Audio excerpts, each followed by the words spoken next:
Hi friends, അസ്സലാമലൈക്കും, നമസ്കാരം. എല്ലാവർക്കും പാത്തൂസ് കറിവേറിലേക്ക് സ്വാഗതം. ഇന്ന് നമ്മൾ ഒരു സ്പെഷ്യൽ റെസിപ്പി ആയിട്ടാണ് കേട്ടോ വന്നിട്ടുള്ളത്.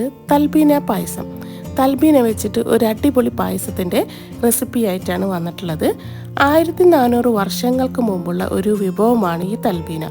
പ്രവാചകൻ നമ്മുടെ നബി സല്ലല്ലാഹു അലൈഹി വസല്ലമയുടെ കാലത്ത് മരണാന്തര വീടുകളിലൊക്കെ ഉണ്ടാക്കാറുള്ള ഒരു റെസിപ്പിയാണ് ഈ തൽബീന. നിരവധി ഗുണങ്ങളാണ് ഇതിനുള്ളത്. ആമാശയ ക്യാൻസറിനെ പ്രതിരോധിക്കുന്നു, ദഹന സുഗമമാക്കുന്നു, കൊളസ്ട്രോൾ കുറയ്ക്കുകയും രോഗപ്രതിരോധ ശേഷി വർദ്ധിപ്പിക്കുകയും ചെയ്യുന്നു. ഷുഗർ, പ്രഷർ ഇവയ്ക്കൊക്കെ നല്ലതാണ് ഈ തൽബീന. അതുകൊണ്ട് തന്നെ എല്ലാവർക്കും കഴിക്കാൻ പറ്റിയ ഒരു വിഭവമാണ് ഈ തൽബീന. ഗൾഫ് രാജ്യങ്ങളിലെ അറബികൾ ഉപയോഗിച്ചു വരുന്ന രുചികരമായ ഒരു ഭക്ഷണവുമാണ് ഇത്. അങ്ങനെ ഒരുപാട് ഗുണങ്ങൾ അടങ്ങിയിട്ടുള്ളതാണ്. അപ്പോൾ നമുക്ക് ഈ ഒരു പായസം എങ്ങനെ ഉണ്ടാക്കിയാൽ നോക്കിയാലോ. അതിന് മുന്നായിട്ട് നിങ്ങളെൻ്റെ ചാനൽ ആദ്യമായിട്ട് കാണുന്നവരാണെങ്കിൽ പ്ലീസ് ഒന്ന് സബ്സ്ക്രൈബ് ചെയ്തേക്കണേ. കൂടെ കാണുന്ന ബെല്ലൈക്കൺ ഒന്ന് എനേബിൾ ചെയ്യുക. അപ്പോൾ ഞാൻ പുതിയ വീഡിയോസിൻ്റെ നോട്ടിഫിക്കേഷൻ ലഭിക്കുന്നതായിരിക്കും. അപ്പോൾ നമുക്ക് നേരെ വീഡിയോയിലോട്ട് പോവാം.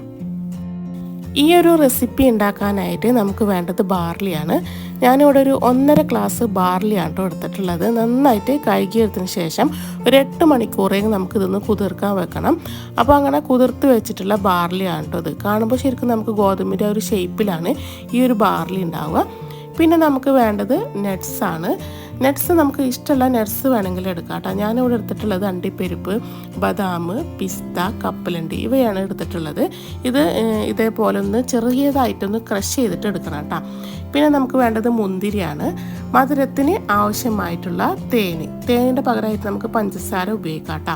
പിന്നെ ഒരു 20 ഡേറ്റ്സ് എടുത്തിട്ടുണ്ട്. പിന്നെ വേണ്ടത് നമുക്കൊരു 3 കപ്പ് പാലാണ് എടുത്തത്. ഞാൻ ഇവിടെ പശുവും പാലാണ് എടുത്തിട്ടുള്ളത്. അപ്പോൾ ഇത്രയും സാധനങ്ങളാണ് നമുക്ക് ഈ ഒരു പായസം ഉണ്ടാക്കാനായിട്ട് ആവശ്യമായിട്ടുള്ളത്. അപ്പോൾ ആദ്യമായിട്ട് തന്നെ നമുക്ക് കുക്കറിലോട്ട് ഈ ഒരു ബാർലി ഇട്ട് കൊടുക്കാം. അതിലോട്ട് നമുക്ക് പാല് ആഡ് ചെയ്ത് കൊടുക്കാം. അപ്പോൾ ഞാനിവിടെ പശുവും പാലാണ് ഉപയോഗിച്ചിട്ടുള്ളത്. നമുക്ക് പശുവും പാലിൻ്റെ പകരമായിട്ട് തേങ്ങാപ്പാൽ വേണമെങ്കിൽ ഉപയോഗിക്കാം കേട്ടോ. ഞാനിവിടെ ഒരു 3 ഗ്ലാസ് പശുവും പാലാണ് എടുത്തിട്ടുള്ളത്. ആ ഒരു സെയിം അളവിൽ തന്നെ 3 ഗ്ലാസ് പച്ചവെള്ളം കൂടിയിട്ട് നമുക്ക് അതിലോട്ട് ഒഴിച്ചു കൊടുക്കണം. അപ്പോൾ ഞാൻ ഈ ഒരു ഗ്ലാസിൻ്റെ അളവിലാണ് കേട്ടോ വെള്ളമായാലും അതേപോലെ തന്നെ പാലായാലും ഉപയോഗിച്ചിട്ടുള്ളത്. ഇനി നമുക്ക് അതിലോട്ട് വേണ്ടത് ഒരു നുള്ളു ഉപ്പാണ്. ഉപ്പും കൂടി നമുക്ക് അതിലോട്ട് ചേർത്ത് കൊടുത്തിട്ട് ഒന്ന് മിക്സ് ചെയ്തെടുക്കാം. അതിനുശേഷം നമുക്കിതൊന്ന് വേവിച്ചെടുക്കാം.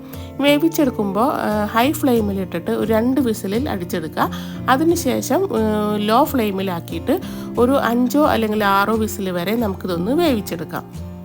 അപ്പോൾ ഞാനിത് മൂടി വെച്ചിട്ട് ഒന്ന് വേവിച്ചെടുക്കണ്. ഇനി നമുക്ക് ബാർലി ഒന്ന് വെന്തോ നോക്കാം. ഞാൻ ഏകദേശം ഒരു 8 വിസിലെങ്കിൽ ഞാനിത് അടിച്ചെടുത്തിട്ടുണ്ട്. ഇത് നോക്കിയിട്ട് നമുക്ക് വെന്തിട്ടില്ലെങ്കിൽ നമുക്ക് അതിനനുസരിച്ചിട്ട് 2 വിസിലെങ്കിലും അടിച്ചെടുക്കാം കേട്ടോ. അപ്പോൾ അത് നന്നായിട്ടൊന്ന് മിക്സ് ചെയ്തെടുക്കാം.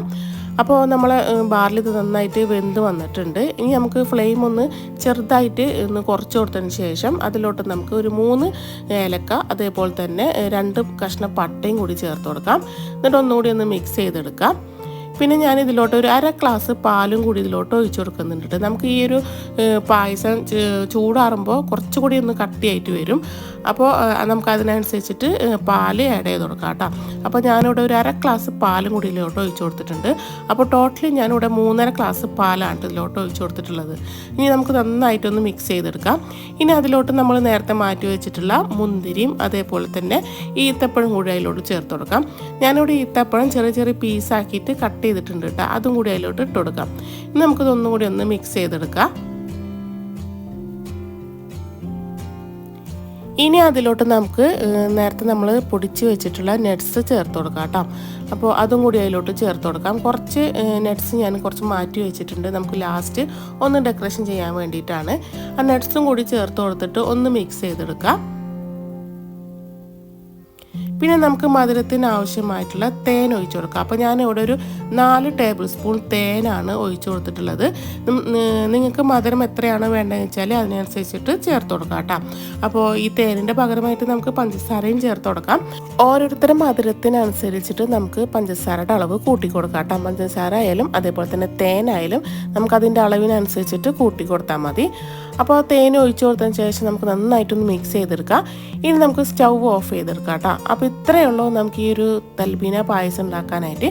വളരെ സിമ്പിളാണ്. അപ്പോൾ നല്ല ഹെൽത്തി ആയിട്ടുള്ള ഒരു പായസമാണ് കേട്ടത്. ഇനി നമുക്കിതൊരു സെർവിങ് ബൗളിലോട്ട് മാറ്റാം.